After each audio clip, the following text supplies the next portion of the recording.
was dramatic. Hello. We're back to the new shed. We love the new shed. I know, the new shed's pretty. It's really cozy. It's cozy. It's really cozy. And today we are going to talk about. Yeah, we kind of.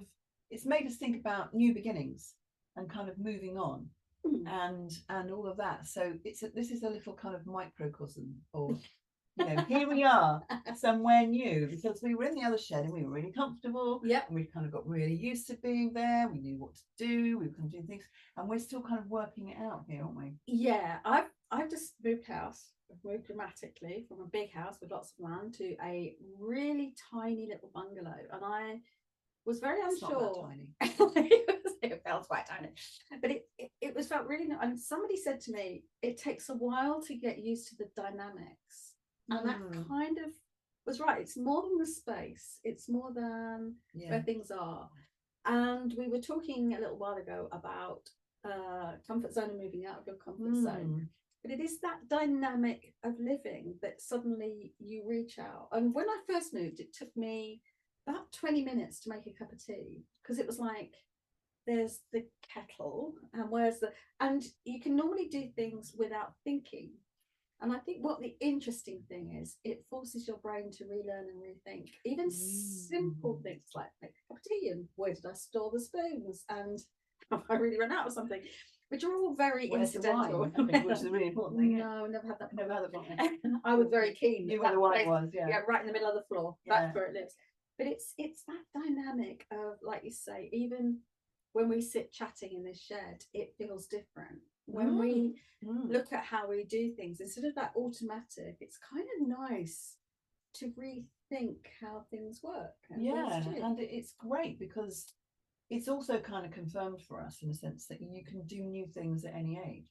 Yes. That it doesn't have to be that, oh right, well I can't do anything. It's that thing, I'm set in my ways, I can't change and all the rest of it.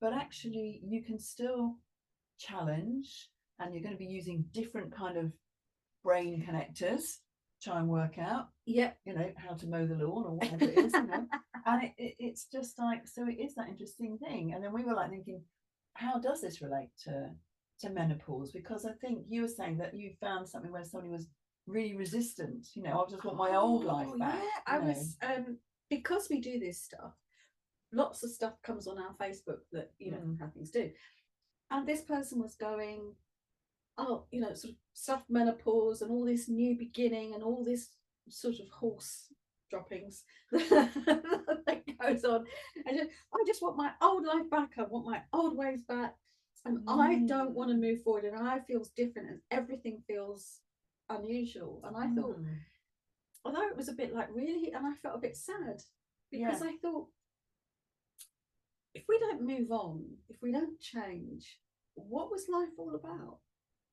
Yeah, and the thing is that you can be angry about it and you can be resistant, but do you know what? You're going to wake up tomorrow, which we hope you do, or not, and you're going to be a day older, and so things are changing. Things change. That's part of the deal. And I saw a client this week, and we were talking through lots of aspects of things that you have to do in therapy. And I was just asking about a previous relationship, and it came to an end very congenially. And they mentioned that there had been a big age gap, which was a huge age gap, stayed the same, but it felt different as it progressed. And then it ended really well. They both moved on to different places. Because I was just investigating that, and they said they'd really changed. But the other half had really changed as well.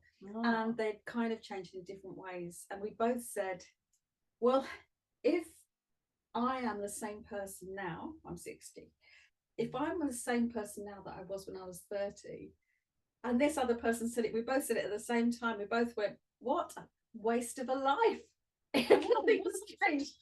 Because it's nice to do things and it's nice to do new things, but that new beginnings, and if we go forward, it can feel uncomfortable, it can feel a change of dynamics, but it's not bad. It's just that actually this gives me a new way of living, and a new way of living has given me lots and lots more time to do some more work, some more research. I just couldn't fit anything in. and it's just given me more space to follow what other things. And one of the interesting parts of that is, well, what do I want to do? Because I haven't had time to really, I've had time to fantasize, which is really different than time to really do it. And I think what's happening is, I think it's for both of us, and it's great because I didn't have to move house, but I'm kind of getting it vicariously. You know, I keep coming around and, oh my God, you've got carpet. Oh, that's exciting. So, you know, it's like a shed, a new shed. And so what's interesting, and then what's happened for the work that we're doing together, it's like, what do we really want to do with this? How do we want to move forward? What are we going to do? Are we content with it this way? How can we get the work out more? We'd love to, and one day, and you know, that if only sort of time. And I think when I hear so many people, I'd love to, but I can't. And I always think it's a shame because you can, but you have to drop other things. What you can't do is hold it all. So what you're doing is making a choice to stay in the old space. It's not that you can't move forward. And I think with our work, it's exactly right that I was getting very frustrated in that I didn't have the time, we didn't have the space. We were, and now it's like we're really doing great stuff. And it's like it feels like I've got the space to think, I'm going to spend a whole day doing this. And the energy is really different. And I think it's good because it's different for, I know, and things have happened for me, but it's just like not as dramatic as moving house, thank goodness. But it is like feeling like, so now we're both in a place where we've got different energy. And I think it's a bit like, I quite like there's a saying, and it's like, you can't do something that you don't know if you keep on doing what you do know. Yes. And it's like, so you have to.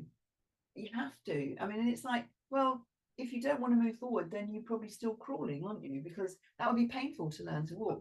You're not swimming. Because, you don't kind of leap in it. So it's almost like change, moving on, moving forward, and the rest of it is kind of part of life. And the menopause for women is like that thing of, we've been dealt this card. And with this card, you can either regret that your face doesn't look like it did when it was 20, and that is sad. It is sad. we mourn it every day. But on the other hand, do I want that innocence and lack of understanding that I had when I was 20? And that is more abhorrent than anything. I just don't want to be that person. I don't want to be 20 anymore. I don't want to be 20. And there's no point in looking for the 20-year-old body I used to have, but I can live in this 60-year-old body a whole lot happier because of taking on changes and challenges, and even things that haven't worked have worked because it's told me I don't want to actually do that. I know, that's great. Because everybody tells you, wouldn't it be great if you spent the whole winter living in Spain? And then many years ago we went on a boat and we went sailing for a whole year, and we were around the Mediterranean, and it was just like, really, these people do this all the time? That sounds dreadful. It was like you're stuck in one place. I don't know, it just felt really, the dynamic of change is really positive. And I was so sad when I read this woman at menopause that was just wishing it away. And I know we have times when we don't feel great, but it's challenging it's making our way through those challenges, and having a great transition, because it's going to happen. It's just about taking the helm, I guess. And it's making and we've said it before, we'll say it again, but it's making it, this is an end or a medical problem as opposed to an opportunity to change and grasp it. But we'll come back to that. We will come back to that one because that's a big one, but we'll come back to that. Brilliant. So that's good.